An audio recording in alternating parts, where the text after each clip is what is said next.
magandang hapon po sa inyong lahat. I am not in Los Angeles. I am in Manila, Philippines. And it is exactly 2 p.m. here on I'm so confused. It's a Saturday. Yeah, it's a Saturday here. No. Yeah, it's a Sunday here. Sorry. It's a Sunday here and it's a Saturday evening in the Pacific or Pacific Standard Time, and it is 10 o'clock there. And for the people across the globe, magandang tanghali, magandang umaga, at magandang gabi. Now, for people watching us or watching me or watching this show, and that side of the world, magandang gabi po sa inyong lahat. And those people watching here in the Philippines, magandang hapon sa ating lahat. Marami tayong pag-uusapan ngayon na, naku, very controversial. Ang dami nating material ngayon na pwedeng pag-usapan while I'm here in Manila. This is my third day. Naka-quarantine po tayo ngayon. A lot of people, nag-live po kami. Yesterday we went live with, alam mo ba, with Josh Andowit, and I showed them the things that you need to do to make your travel to the Philippines very seamless. And I'm not going to repeat those information, but what you could do, you could always go back to PHLV Radio Facebook page or PHLV Radio web page, which is www.phlvradio.com. Just to let you know po, right now, live na live po tayo on our YouTube channel as well as Facebook channel ng PHLV Radio. And also, live na live din po tayo if you have a Amazon Fire TV, you could just go to PHLV Radio and you could see us as well. And then also, if you have Alexa, you could just say, Alexa, play PHLV Radio. Now, if you are already listening naman po and you want to do the audio, live na live po kami ng audio streaming namin on different podcasts, Google Podcasts, Apple Podcasts, iHeartRadio, as well as Spotify. And to let you know po, new development for PHLV Radio, it will be available and we will announce that soon on Roku. So all the platforms were covered at Live na Live. Like what I mentioned earlier, if you missed naman po any of our shows, not only these shows, but any of the shows of PHLV, definitely you could log on to www.phlvradio.com, or you could check us out on our Facebook page, PHLV Radio, YouTube channel. Now, if you have not subscribed yet, please do so. Like, share, and subscribe. So, lagi po kayong updated sa mga different na balita na nangyayari, not only in the Philippines or United States, but across the globe. That being said po, a lot of people texted me yesterday kasi yung iba hindi na alam that they could still watch the show replay. So, ipapakita po namin. A lot of people are asking, saan ka nag-i-stay? And just to let you know, before we show that video, I'm staying po right now at H2O Hotel or H2O Hotel or Hotel H2O. My description of this hotel, kasi I really need to know about this hotel. This is a gem, a jewel, para oasis in the city of Manila. I never knew about this until a friend recommended it, and I was very, very impressed because I didn't know that there is such a hotel na overlooking Manila Bay. So ang ganda po ng view ko from the morning that I wake up to the evening that I retire. You could really see the famous Manila sunset. So papakita ko sa inyo how beautiful this room that was that I took. It's a one-bedroom room, maybe a junior suite they call it. But the amenities is just amazing. And if you want to reserve, or you can call yung mga tao po na will be flying to Manila for some reason, please do so. At highly recommended ko po ang H2O Hotel. Just to let you know, wala pong endorsement nito. I just want to help them out, and I want to tell them how wonderful this hotel is. And you could definitely email them on reservation at hotelh2o.com. Again, email them at reservationh2o.com. And you could email them and you could make your reservation and inquiries through that. Ang general manager po is Christian Borromeo, and their staff is just amazing. Si Froilan as well as si Jerome they will try to make your stay really, really comfortable. This is one of the communal or community bathroom na inside your room when you enter at may shower head po siya, parang rain shower ang tawag nila. And then as you get out of the first bathroom by the door, you'll see right away the reception area, and you could see the table with where I'm doing my live right now.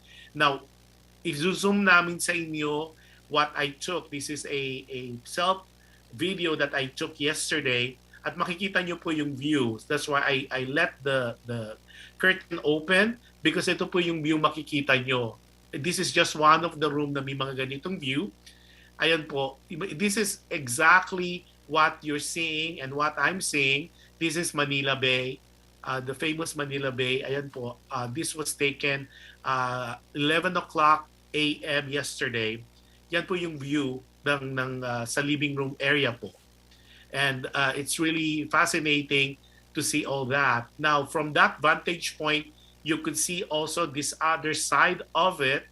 And then we're heading now. To your left is the entrance, of course. And then they have a mini refrigerator. And there's a coffee maker as well as. Now, this is the room that I'm talking about. So as you go into the room, there's another almost semi-panoramic view of Manila Bay. And then this happens to be one king bed. And the beautiful thing about this, of course, just like any other rooms that we are so familiar with, especially if you do travel to Las Vegas, this is almost akin or similar to what we are so used in Las Vegas for people who travel to Las Vegas. Ayan naman yung view from the bedroom side. So you're seeing that. Imagine when you retire in the evening, you will see the famous Manila sunset right there.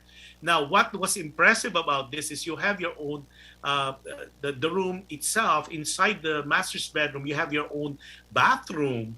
And the thing is, as we go in there, so dalawa yung bathroom dyan. The one you first saw earlier, this one is your own bathroom in there. And you go in, there's a bathtub there, yung parang modern day bathtub na nakikita natin sa mga hotels in the States. And this is very good when you want to retire and of course to take a shower, and not only shower but also take a bath. Okay, yan po yung Hotel H2O. Just like the first bathroom that I showed, shower head din po siya. So it's a rain shower. So it was really, really nice. And one of the things that would be very interesting for Fil-Am is the availability sa bathroom nila ng bidet. If you're not too familiar of that, bidet po is the modern day version of a tabo. Okay, so just look it out. It's bidet. Okay, now then as we get out of this video, you will see you get out of this bathroom and then you go back, of course, to your bedroom, and to your right you'll see as we proceed. Okay, you will proceed. To your right will be the living room or reception area. Yan. Okay. So if I were you, and this is really nice because right now, with the quarantine, which we will talk about next, at least you have a good view, because a lot of people who were like na po kasi 6 days that you have to be in a hotel. Imagine if you don't have a good view, you could have only seeing either a wall or a small window. Nakakabato po talaga. I mean, unless you're really one of those who wants just to sleep around, or to take a nap and rest, then I rather, like in my case, I rather have a good view of the Manila Bay, and of course observe the Manila sunset, and you could do your own photography. Now, that again, if you want to reserve po, it is reservation at hotelh2o.com, and you could email them, and again, they would be able to answer all your other questions that you might have.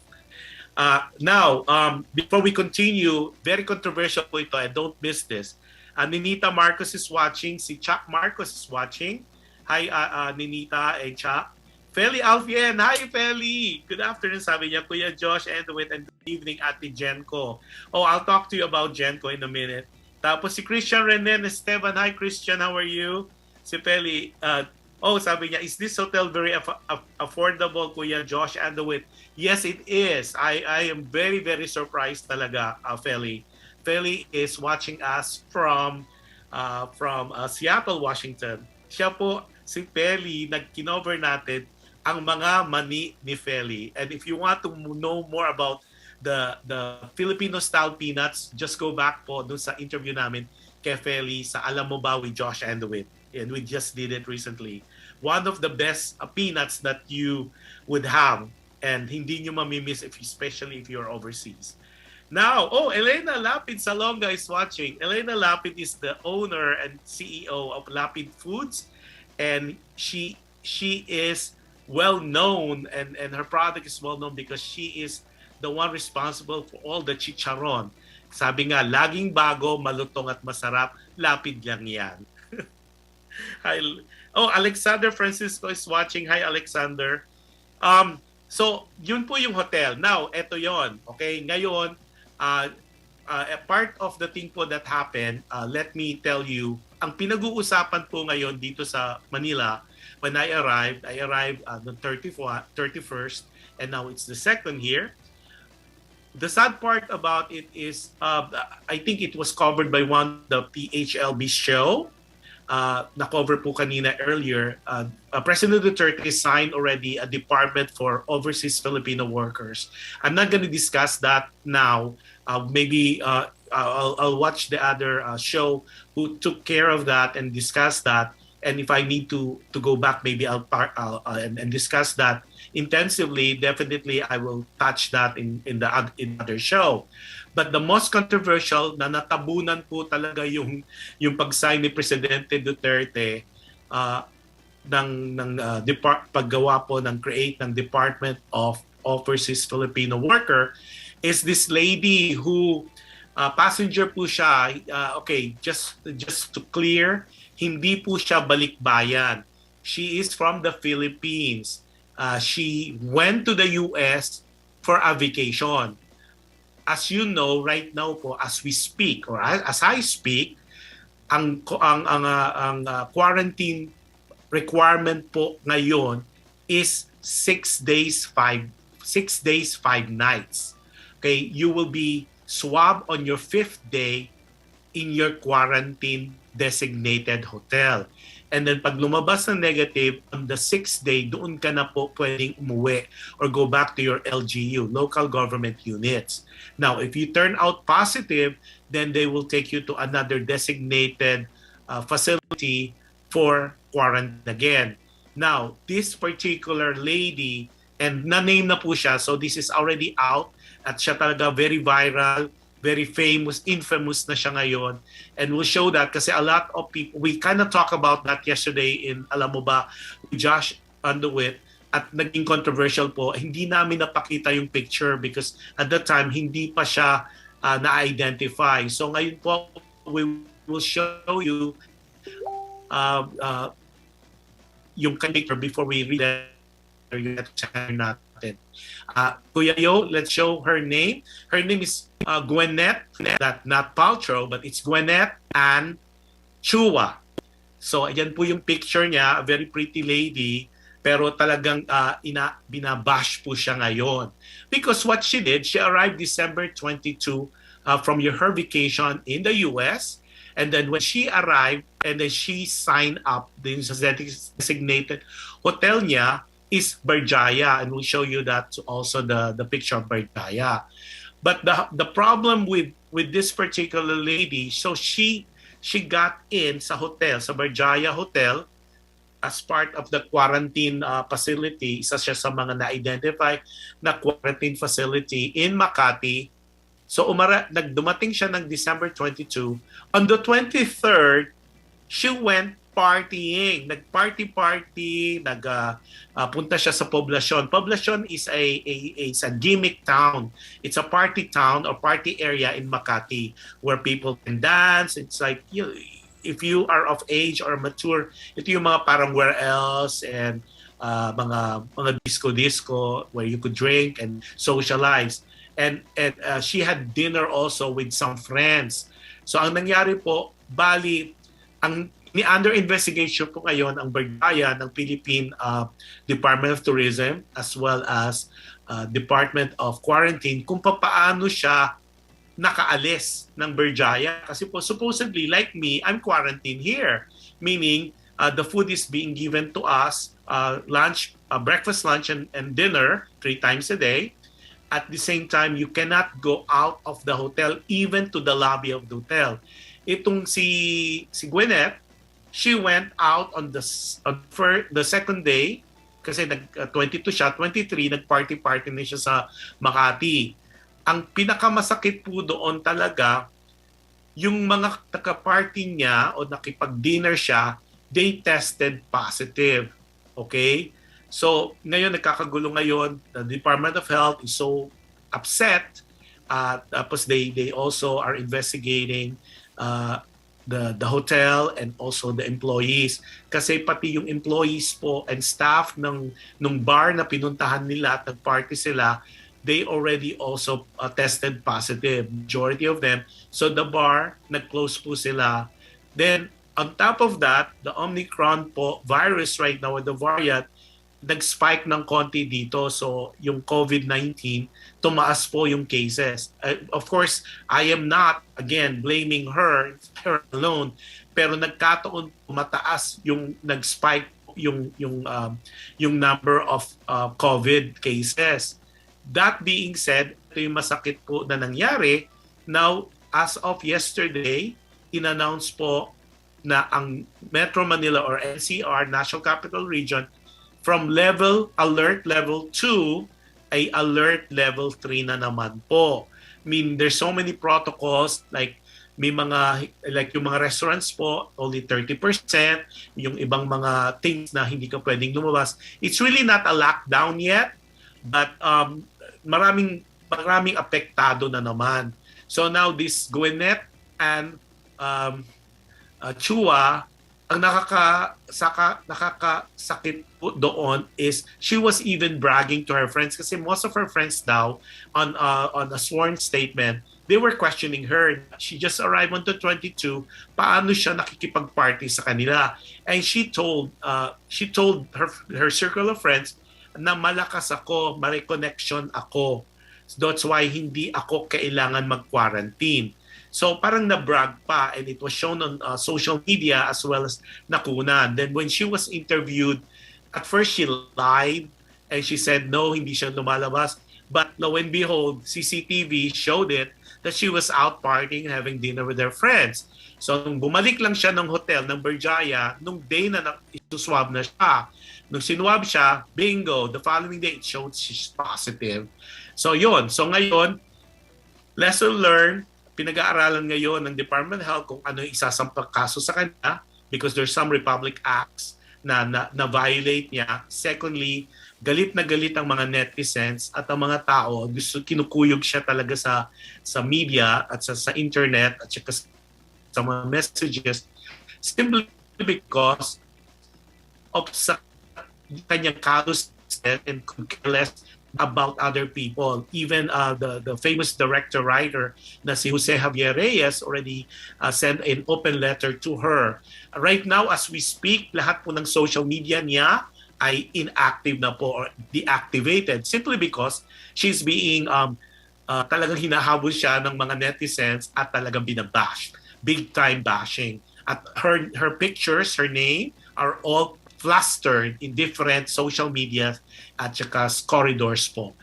Now, ito po yung isushow ko na last picture about this case. Ito po yung naging party people na ito po, ang ginawa ng media, they showed it. Yung pong sinircle ng pink na may cross siya po yan. Ito yung makasama niya sa dinner at nag-party-party. Yung lahat po ng may positive sign, sila po yung nag-test positive. So ito po, tingnan nyo, right now what they're saying is there's 15. Ito lang yung picture na lumabas, pero what they're saying, to be confirmed, 15 po sa mga kaibigan niya ang na positive COVID na po. So what we're saying, especially people who are planning to go home, please observe protocol, and watch also yung show ko yesterday, yung sa Alam Mo Ba? Kasi I kind of gave you information how to make your travel to the Philippines from the beginning, as soon as you check into the airlines until you arrive and check into your hotel.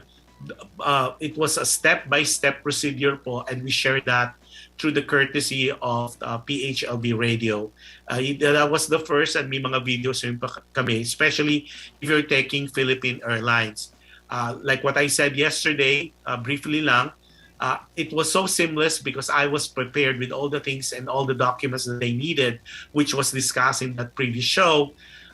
But what is important is be prepared, and secondly, watch that show, because that's the only time that we really talk about it, and it was seamless. I was in and out of NAIA, or Ninoy Aquino Airport, as soon as I hit the exit door of the airplane.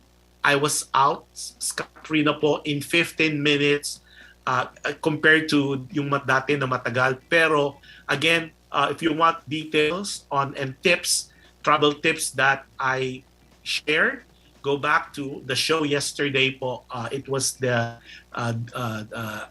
December 31st show ng Alam Mo Ba, with Josh and the Wit. Okay, now, like what I promised, a lot of people are texting me. Sabi nila, nasaan si Ate Jen? Ate Jen po is under the weather, and if you could, and we wish her well. At the same time, if you could say a little prayer, kasi po she's not feeling very well, at hopefully hindi naman magtuloy-tuloy.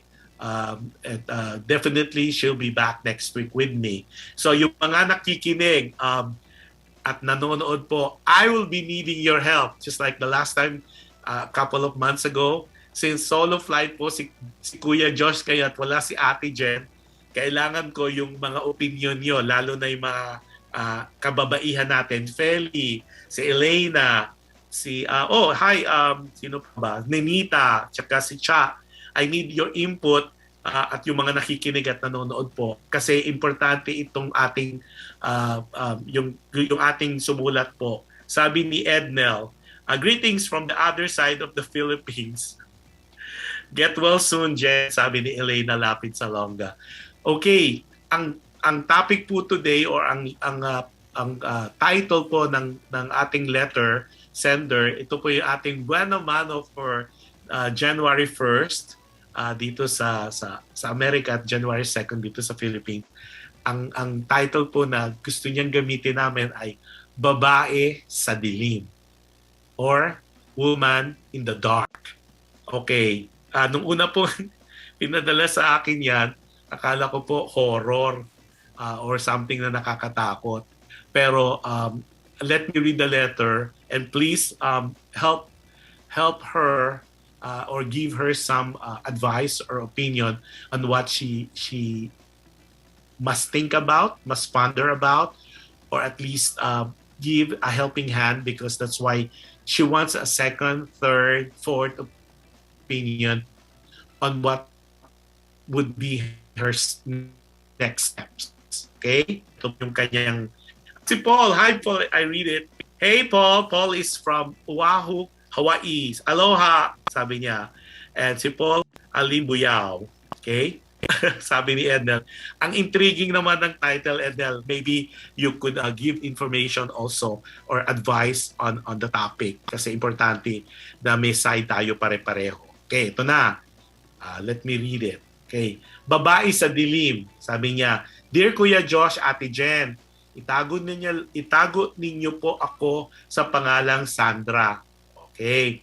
Sabi niya, maligayang bagong taon, at alam ko po na sana maging mabuti ang susunod na taon compared sa 2020 at 2021. Malaking pagsubok po ang nangyari sa ating lahat, kasama na rin po ako. Okay. Eto sabi niya, siguro po sa title pa lang ng aking istorya, maraming mag-aakala na ito ay isang horror na kwento. Hindi po horror ang aking istorya. Listen to my story para malaman ninyo kung bakit ko sinuggest kay Kuya Josh, Ate Jen, ang bigyang titulo ang story ko na Babae sa Dilim. Kuya Josh, Ate Jen, hindi ko alam bakit naging ganito ang takbo ng buhay ko. Maganda naman ako, may height, may dating, at isang nurse. Nagsimula ito nang makilala ko si Doc. Hindi na natin siya papangalanan dahil baka marinig ng aking mga office mate. Okay. Nagsimula ito nang nakilala ko si Doc sa ER ng isang hospital dito sa Maynila. Gwapo si Doc, matangkad, mabango, macho, at higit sa lahat, American. Okay. Nagsimula ito sa biruan pag naka-duty ako sa ER. Panay ang biro niya sa akin at puri na maganda daw ako. Kadalasan, may sagi ang mga kamay niya sa kamay ko tuwing may ginagamot kaming pasyente. Minsan, may bulong-bulong pa siya sa akin na ang ganda-ganda ko raw. I would lie if I would tell you na hindi ko gusto ang mga nangyayari o ang mga ginagawa niya. Sa katunayan, medyo nakikiliti nga ako kasi parang ang cute, di ba? Sa totoo lang, malungkot ako, Kuya Josh, Ate Jen, pag di siya naka-assign sa ER at pag wala siya, parang ang haba-haba ng oras. Hinahanap ko, Kuya Josh, Ate Jen, ang paglalandi niya sa akin. Hindi nagtagal, in-invite niya ako for a date. Di na ako nag-inarte at agad ako sa invitation niya. Masarap siyang kausap at marami kaming bagay na pareho sa aming buhay. Gaya ko, only child din siya. Pero ang nanay niya ay half American, half Filipino. Ako ay single pero Pinoy na Pinoy. Pinoy ang tatay, Pinoy ang nanay. O Pinay ang nanay. After our dinner date, hinatid niya ako sa apartment ko. He kissed me sa lips at grabe, Kuya Josh, Ate Jen. Super torrid ang kissing scene namin noong gabing yon. Hanggang kissing scene lang, walang iba, walang ibang ganap. Alam mo ba, Kuya Josh, Ate Jen, kung niyaya akong makipagtalik that night, oo na talaga ako. Kasi sa totoo lang, ang sarap niyang humalik at ang bango ng hininga niya. Sorry, Sandra. Ang date na iyon ay nasundan pa ng maraming dates. Sa sobrang pagkahaling ko sa kanya, ako na ang nagyaya sa kanya para mag-make love. Kuya Josh, Ate Jen, hindi naman ako virgin, pero nasaktan ako sa kanya dahil sa size niya. Kala ko di ko kakayanin dahil totoo lang, di biro ang size ng kargada niya. Siguro dahil 6'2" siya, samantala ako ay 5'6" lang. 6'2", I guess yung height, at siya ay 5'6". Okay? Height to height. Okay. Marami pang beses na ulit ang aming make love. Totoo lang, mas una maski pagkalaon o pagtagal-tagal pasarap ng pasarap. Minsan nagtanong siya sa akin kung pwede kaming maging mag-on. Siyempre, oo, agad ako. Mag-aarte pa ba ako? Dream ko siya. Sabi niya, secret lang. Sa aming dalawa lang kasi baka magka-problema pag nalaman sa trabaho o sa ospital. May point naman siya, Kuya Josh, Ate Jen. Baka nga mapektuhan ang trabaho namin. Dito naging problema. Selos na selos ako pag maraming nurses ang lumalandi sa kanya. Gusto ko silang awayin sa bunutan at tadyakan. Pero dahil may kasunduan kami na itatago namin ang aming relasyon, hindi ko ginagawa. Ate Jen, Kuya Josh, di naman siya pumapato sa mga paglalandi sa kanya ng ibang mga nurses at mga pasyente. Pero ako ang di mapakali dahil sa takot na maagaw siya sa akin. Minsan gusto ko nang sabihin sa mga co-nurses ko na kami na ni Doc. Pero dahil sa usapan namin, itago ang aming relasyon, kaya quiet lang ako palagi. Feeling ko di ako makalantad kasi isa akong babae sa dilim. Nagtatago sa dilim at di makalantad. Di ko masigaw na kami ni Doc ang nagmamahalan, na kami ni Doc ay may relasyon, na si Doc ay akin, kaya please lang, tigilan ninyo ang paglalandi sa kanya dahil siya at ako ay may relasyon. Kuya Josh, Ate Jen, ano dapat ba sa iyong opinyon? Tama ba na manatili akong babae sa dilim? May takot kasi ako na pag nagsalita ako, baka magalit siya sa akin dahil sa kasunduan namin na ililihim lang namin ang aming relasyon. Hindi ako nagsiselos na merong iba. Ang natatakot lang ako dahil hindi natin alam, baka bukas mo kalawa, makakita siya ng mas higit sa akin at ako'y maiwan sa dilim. Please help me and let me know kung ano ang opinion mo ni Ate Jen at ng mga televiewers at ng mga listeners ninyo. Maraming salamat po sa pag-unlak na basahin ang aking letter at maligayang bagong taon sa inyong lahat and more power sa Dear Kuya Josh at Ate Jen. Nagmamahal, Sandra. Wow! Okay. Ito, si Cherry Aklan. Hi, Cherry. Cherry's watching from Los Angeles, California. Nako, yung mga kababaihan dyan.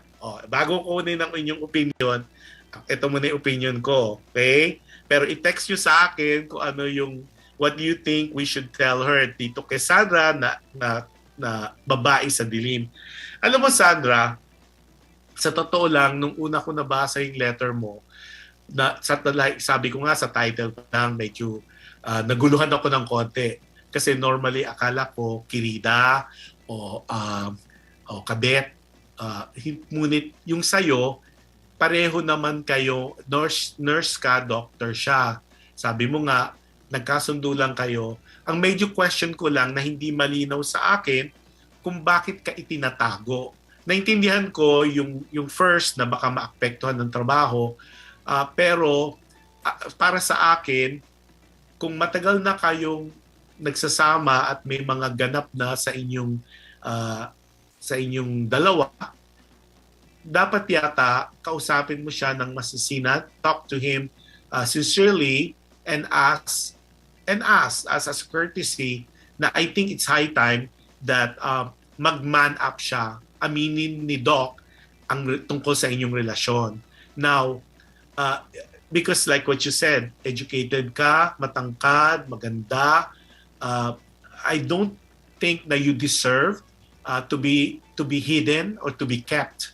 Kasi normally sa aking pananaw, sa aking opinion, in my opinion, ang mga tinatago lang relasyon yung mga may sabit, maybe yung parang illicit affair o mga yung mga hindi pwedeng hindi katanggap-tanggap sa society.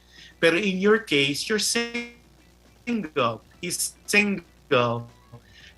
I understand the first time that it might be complicated. And I know there's some policy in hospitals na you are not supposed to be dating people that you work with kasi pag nag-away-away o nagka-away kayo, it might be affecting or it might affect your work. But in this particular case, I don't think na after so many times, sabi mo nga, so many times na kayong nagnaig. So I think it's high time that Doc would be able to show you in public. Now, kung makaka-apekto to na sa iyong trabaho, ang suggestion ko, which is kind of drastic, marami namang hospital sa Metro Manila o kung saan ka man na mga open na pwede kang lumipat if that would be the case. Kasi I still really do not believe that like any relationship that two people get into, it should be treasured. It should be if palang wala naman pareho kayong may mutual understanding. Naintindihan ko like what I said, first itinago, Pero matagal na kasi. So, you owe it to yourself, yung respeto. And if Doc really cares for you and loves you, I think it's high time for him to be able to tell people na kayo yung magkarelasyon. And if that's not the case, siguro yung next step, give him an ultimatum. Kasi bakit tinatago? Like sabi mo nga, uh, ang tagal na nagiging babae ka sa dilim. Unang-una, Sandra, you're not an other woman. You are the significant other of Doc. So that being said, you owe yourself the respect, and Doc needs to respect that as well. Kasi 'di ba, pag nasa relasyon, it's something beautiful, something that na dapat pinagbubunyi, that you celebrate a relation, lalo na kapag maganda yung samahan at hindi nagiging issue at wala namang problema on both parties as far as other person or other people are concerned. Okay? Now, ang sabi ni Ayin pala. Ayin mga Alonso, hello Ayin. Anyong Kuya Josh and Ate Jen. Sabi ni Alexander Francisco, pag mahal mo, may paraan. O expound mo kaya, Francisco, Alexander. Doon sa mga kababaihan natin, what do you think? Dapat bang, kung ba kayo ang nasa lagay ni Sandra, would you allow your karelasyon na itago ang inyong relasyon? Si Feli. Thank you, Feli. Sabi ni Feli, here's my opinion to Sandra. I'm kind of confused to your situation. If you both are single, then you both should be happy if you met the perfect match. There's no need to hide your feelings. It's more stressful for you to see other women that are flirting with the doctor. Let him know your feelings and have more respect to yourself. Uy, Feli, that is so good. Tama. Yun din ang tama naman. Kasi, di ba, kahit ako na-confuse kasi nung una, naintindihan ko yun, Feli kasi I've been in situation like that too. Pag yung bago yung relasyon at you work in the same place, you want to don't tell people kasi hindi pa naman siya official. Now, pero pag nag-date kayo tapos so many times, tapos meron nagsabi naman si Doc, di ba? O na kayo. So I think it's high time na dapat bakit tinatago? I understand, parang ako rin na-confused. Bakit kaya itago? Wala naman sabit si Doc. Hindi naman siya tapos 'di ba, sabi pa nga niya, a lot of women are flirting. And it's so hard naman for Sandra. And we understand that kasi gwapo nga daw si Doc. Siyempre, habulin yan. At tapos, hindi mo masisisi the other nurses or the other people, even the patients, to flirt with Doc because he's non-committed. So, in their eyes, he's single. In their eyes, he's available. In their eyes, he's ready to mingle. So, it would not stop them from flirting, especially in this day and age, na may pagka-aggressive na ang women ngayon. Like olden days, iintayin ng isang bae, especially a Filipino at that, na sila yung liligawan. This time ngayon, especially in today's society, may I don't want to say the word liberated, pero may pagka-liberated na yung mga babae ngayon, parang may mga go-getter kasi nga yung sinasabi nila na what's good for the man, it's also good for the women. At pag hindi ka naging aggressive, baka maiwan ka. So, thank you, Feli, for that insightful comment mo. Totoo, talagang di ko rin maintindihan, like pareho tayong sinasabi kay Sandra, why hide the feeling? If you think that you guys are perfect for each other at may marami kayong commonality at ikaw naman, happy ka naman sa inyong physical activities between the two of you, I don't see any reason pa talaga for you, Sandra, to allow yourself to be hidden in the dark para gawin kang isang babae sa dilim. Kasi talaga, in our society, pag sinabi mo babae sa dilim, tinatago dahil may sabit either yung lalaki o kung yung lalaki naman na nagtatago sa dilim dahil may mga secret yung babae, either it's a forbidden affair. It's an illicit, forbidden affair.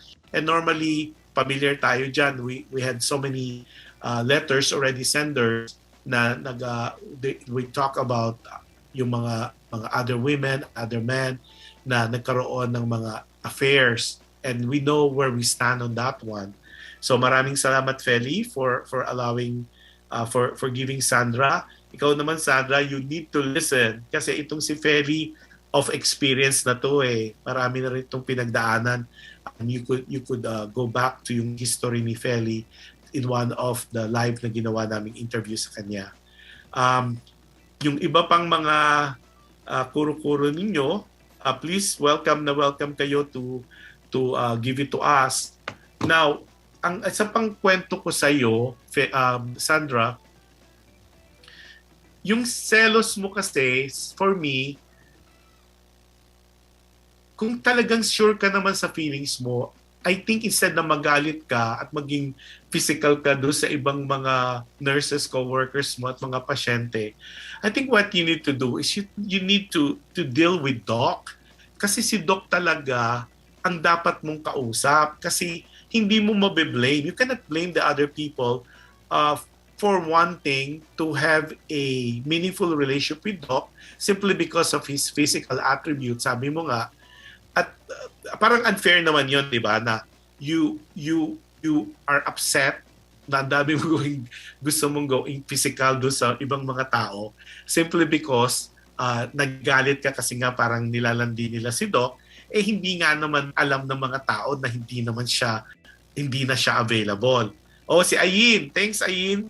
Sabi niya, sabi ni Ayin Mangalonso, I think Sandra should initiate the talk with her boyfriend or si Doc and lay down your cards and just tell him what she truly feels about it. No reason to hide it. If the guy insists, then I think you should continue with the relationship. Oh, you shouldn't continue with the relationship. Okay. Sabi niya, I think Sandra should initiate the talk with her boyfriend and lay down your cards and just tell him what she truly feels about it. No reason to hide it. If the guy insists of hiding it, then I think you should not continue with the relationship. Medyo matapang yung kay Ayim. Firstly, yung first part niya, I agree 100%. Sandra, initiate the talk with Doc. You know, in one of your dinner, bago kayo maging physical, I think you should be honest, like what Ayin was saying. Come out in the office saying, look, I am not happy with this arrangement anymore.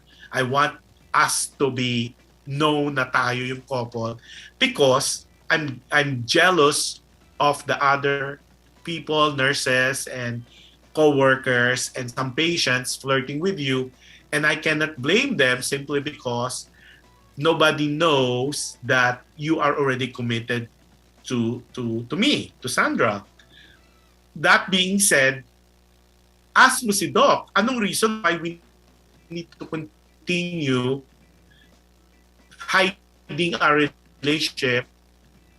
What is the reason? Kasi kung yung job naman ang magiging reason, then like what I said earlier from the get-go, then one of you, especially you could look for another hospital where you could work. So that kind of invalidate na yung reason na baka maapektuhan yung trabaho. So if you move to another, wala nang kumirul man yung hospital nyo not to be having a relationship with anybody that you work with. So okay na yon kasi dilipat ka na. Tapos I agree also, although medyo drastic yung sinabi ni Ayin, if Doc insists of hiding the relationship, sabi na, then you should not continue with the relationship. Like what I said, it's so drastic kasi nga obviously based on what you shared with us, you are so in love with Doc. Ito nga yung parang man of your dreams. So I think you could still salvage it. I think you could still. I think it's just a matter of communicating with Doc how you feel. That's why I think Ayin is right yung opinion niya. Noted and thanks. Kasi talagang baka kasi hindi rin alam ni Doc that it is really bothering you. And then the good thing is it's a new year. It's like less than a week into the new year. This is the right time kasi marami namang like when you go out for dinner or for drinks, then sabihin mo, Sandra, this is what my opinion. What I would tell you is you tell Doc na, look, we need to talk about this relationship kasi I want to start fresh. It's the new year. It's 2022. I want to make sure I do it right. So i-validate mo whether talagang is this gonna go further. I'm not talking about marriage, but seryoso ba si Doc sa'yo or if this is just for fun? Okay, then if he said he's serious at gusto niya mag-continue itong relasyon niyo, I don't see any reason and ask him, maybe let you understand bakit kailangan kanyang itago, bakit kailangan niyang itago yung relasyon niyo, bakit kailangan pang i-hide at kailangan magtago ka as babae sa dilim at hindi ipagtawan ni Doc na you guys are together, that you guys are a couple and that you are in a relationship with each other and you are happy with each other. So yun. Tapos dinuktong pa ni Ayin. Sabi ni Ayin mga Alonso, I mean, gaano katagal pala siya magtitiis ng ganyan? Di rin pala siya happy sa ganyang setup. Unless gusto niyang magtiis forever. You deserve to be happy and be free with those negative vibes. Kilos ka na. Life is short. Make it matter. Oh, galing. Diba sabi ni Ayin, ano talaga, women empowerment. Tama naman. Life is too short, especially nurse ka. Alam mo naman yung mga kaganapan ngayon with this COVID, mga pandemic, people or pandemya, ang daming namamatay. Life is short to be miserable. If you're the mere fact that you wrote me you email me a letter, it shows that it is bothering you. At ito nga yung mga sinasabi niya sa'yo. Teka, Gina Marcos is watching from Banay, Laguna. Hi, Gina. Tapos sabi nga niya, unless, alam mo, sa totoo lang, tama rin si Ayin. Alam mo yung mga kaibigan ako na nagtitiis talaga sa kanilang relasyon. Simply because they believe in saying na if you love someone, tiis, parang love me till it hurts. And common yan, especially with the Filipinas, na alam ko kasi I have friends na niloloko ko nga na sabi ko, sige, ilalagay ko yun sa Dear Kuya Josh, Ate Jen. Kasi kahit na nakita rin natin in some of the letters that were sent to us, a lot of those are saying na if you love somebody, talagang pinapanindigan nila na kahit nagsasuffer sila at they're miserable, they continue with the relationship simply because they're too afraid to confront what is in front of their faces. So tama si Ayin, this is a new year. Everybody deserves to be happy and be free. So let's it's a new year. 2022. Ibahin na natin, tanggalin na yung mga kanegahan sa buhay natin because so many negative forces already around us na nangyayari sa mundo. Huwag mo na idagdag yung love life mo. Now, okay, to summarize, ito yan. No, Monica Buendia is watching from Project 7. Hi, Nick. So firstly, I agree. Firstly, count your blessings. Okay? Na at least salamat at pinagkatiwalaan mo kami ang aming manting programa Dear Kuya Josh, Ate Jen at ang PHLV Radio na makibahagi sa iyong liham or letter. Firstly, I highly suggest for you to communicate to Doc and to be honest with your feelings and how hurtful you are on what's going on with your relationship. Second, it's high time to be positive. It's a new year. Start it right. Face your demons, sabi nga, and make sure na you are okay not to be okay. In the event that Doc would not man up to what you want and admit and shout to the world that he's no longer single, but he is committed to you, then make sure that you are okay not to be okay. Simply because I know you're gonna be hurting more. But like what Ayin said, is it better to be hurting now or to be pushing it further and hurt more? Mas masaktan ka pa lalo sa lalo pang matagal na panahon. Thirdly, when you confront or when you communicate your feelings, be ready. Either maging positive yung communication nyo or maging negative. Positive, it means he's willing to expose you. He's willing to, or Doc is willing to tell people that he found the right girl and that you guys are in a committed relationship. That's the positive. The negative is he might say he's not ready to out the relationship. Then it's up to you to make an assessment kasi that's what your life to live. To make an assessment if you want to continue with such arrangement na alam mong nasasaktan ka. Like what you said nga, meron palang fear na Doc might find someone else better than you. So cut to the chase. Don't prolong the agony anymore. If you think, siguro self-respect na yan, respetuhin mo yung sarili mo. Sabi, I always tell people nga how can you tell people to love you when you do not even love yourself first? So in that case, love and respect yourself so Doc will love you more and respect you more as well. And hopefully, si Feli, sabi pa ni Feli, pahabol si Feli. Sabi ni Feli, Sandra, stop hiding yourself. I bet you're such a beautiful woman. Don't waste your time with someone that is not quite interested or not sure about the relationship. Hoping he's not just using you. It's hoping he's not just using you. It's like what Ayin said. Lay your cards and ask him, where are you both with this relationship? Life is too short and you deserve happiness in life. Don't live in the dark. Make this new year better than the last year. Take care and God bless. Wow. See, na-summarize na ni Feli at ni Ayin.